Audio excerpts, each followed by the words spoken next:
पुणे के car accident मामले में लगातार कई सवाल उठ रहे हैं। पुणे पुलिस पर सवाल उठे, वहीं आरटीओ पर कई सवाल उठ रहे हैं कि कैसे एक गाड़ी जो है वो बिना नंबर प्लेट कर घूम सकती है रास्तों पे और इस तरीके का हादसा हो सकता है। हमारे साथ आरटीओ के ऑफिसर संजीव भोर साहब मौजूद हैं। सर, बहुत बहुत स्वागत है आपका। पहले तो सर, पुलिस पर जो है पहले संदेह किया गया, पहले उन पे सवाल उठाए गए, अभी आरटीओ की जो लोग हैं उन पर सवाल उठाए जा रहे हैं कि इतनी महंगी गाड़ी पुणे में आती है, बिना रजिस्ट्रेशन के उसको चलाया जाता है, बिना नंबर प्लेट चलाया जाता है। सर, क्या मामला है?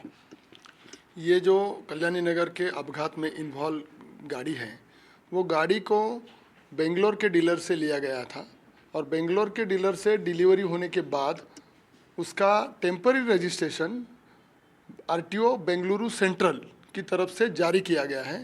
टेम्पर रजिस्ट्रेशन की वैलिडिटी 18 मार्च 2024 से लेकर 17 सितंबर 2024 तक, ऐसे 6 महीने के लिए है। ये वैलिडिटी जो है उसका मतलब जो है तो वो रजिस्ट्रेशन पर्पज़ के लिए टेम्पर रजिस्ट्रेशन की जारी किया जाता है, क्योंकि गाड़ी बेंगलोर से पुणे आने वाली थी। तो पुणे आने के बाद ये रिस्पॉन्सिबिलिटी ओनर की है कि गाड़ी का रजिस्ट्रेशन का प्रोसेस कंप्लीट करे। रजिस्ट्रेशन प्रोसेस कंप्लीट करने के लिए ओनर ने ये व्हीकल 18 अप्रैल 2024 को आरटीओ पुणे में रजिस्ट्रेशन के लिए लाई थी। उसके बाद आरटीओ इंस्पेक्टर से वो गाड़ी का इंस्पेक्शन कंप्लीट हुआ है। इंस्पेक्शन कंप्लीट होने के बाद उसका सेम डे अप्रूवल भी हुआ है। लेकिन रजिस्ट्रेशन प्रोसेस में नेक्स्ट प्रोसेस थी पेमेंट ऑफ फीस, जिसका पेमेंट था, ताकि ये गाड़ी इलेक्ट्रिक व्हीकल है तो इलेक्ट्रिक व्हीकल के लिए रजिस्ट्रेशन की फ़ी और टैक्स दोनों में माफ़ है, मतलब उसको एग्जम्पशन है टैक्स और रजिस्ट्रेशन फ़ी में। तो उसका बाकी जो पेमेंट ऑफ फी था, जैसे हाइपोथिकेशन है या स्मार्ट कार्ड है या पोस्टल चार्जेस है, तो उसका 1758 रुपये जो पेमेंट ऑफ फी था उसका पेमेंट उन्होंने किया नहीं, इसलिए उनको रजिस्ट्रेशन मार्क अलॉट किया गया नहीं है। सर, रजिस्ट्रेशन मार्क अलॉट नहीं किया जाता है, उसमें क्या प्रावधान है?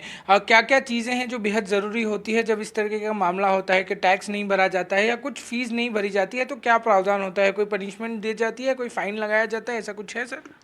नहीं, रजिस्ट्रेशन का जो as per motor vehicle act, कोई भी व्हीकल जो है वो रास्ते पे बिना नंबर प्लेट आ नहीं सकती, उसे आइदर टेम्पररी और परमानेंटली रजिस्ट्रेशन करना चाहिए, उसके बाद ही आ सकती है। अगर वो बिना नोंदनी रास्ते पे अगर आती है तो सेक्शन 39(192) के तहत उसके ऊपर एक्शन लिया जाता है और जो गाड़ी जिस डीलर ने डिलीवर की है उसके ट्रेड सर्टिफिकेट का सस्पेंशन का भी प्रावधान है। और सर, इसमें जो टेम्पररी जो रजिस्ट्रेशन था वो इस गाड़ी का ऑलरेडी था? इसका टेम्पररी रजिस्ट्रेशन वैलिड है 17 सितंबर 2024 तक। और सर, जो मामला सामने आया है उसको देखकर आरटीओ अब आने वाले दिनों में किस तरीके से कार्रवाई करने वाली है? क्योंकि बड़ा ही गंभीर मामला है, 2 लोगों की जान चली गई है इस मामले में।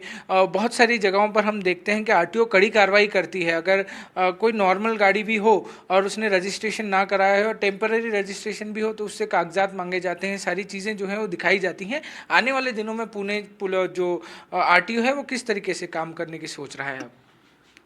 मैंने मेरे फ्लाइंग स्क्वाड को इंस्ट्रक्शन दिया गया है कि रास्ते पे अगर कोई भी व्हीकल बिना नोंदनी अगर दिखे तो उसे तत्काल डिटेन किया जाएगा और जिसने उसका डिलीवरी दिया है वो डीलर के ऊपर उसका सस्पेंशन, रजिस्ट्रेशन, उसका जो ट्रेड सर्टिफिकेट है उसका सस्पेंशन का एक्शन लिया जाएगा। और सर, इस मामले में ये भी बात सामने आ रही थी कि कुछ 40,000 के आसपास कुछ और पैसे बाकी थे देने, वो कुछ बताइए उसके बारे में कि ऐसा कुछ था कि कुछ 40,000 50,000 कुछ पैसे देने बाकी थे किसी टैक्स के उस पे या किसी और चीज़ के लिए? नहीं, ये व्हीकल मैंने पहले ही बताया कि ये व्हीकल इलेक्ट्रिक व्हीकल है। इलेक्ट्रिक व्हीकल के लिए टैक्स में एग्जम्पशन है। अगर ये इलेक्ट्रिक व्हीकल ना होती तो उसे टैक्स लगाया जाता था, लेकिन इसमें सिर्फ 1758 रुपये का फ़ी का पेमेंट बाकी है, बाकी उसमें कुछ बाकी नहीं है। सर, बहुत बहुत शुक्रिया हमसे बात करने के लिए। संजीव भोर साहब हमारे साथ थे। उन्होंने कहा कि 1750 रुपये जो है वो देना बाकी था, मगर अब जो है आरटीओ भी पूरी तरीके से सख्त हो गई है और लगातार फ्लाइंग स्क्वाड्स के सहारे जो है पुणे पूरे में कार्रवाई करना शुरू कर दिया गया है। कैमरामैन प्रवीण रोहित के साथ पारस दामा, एनडीटीवी इंडिया, पुणे।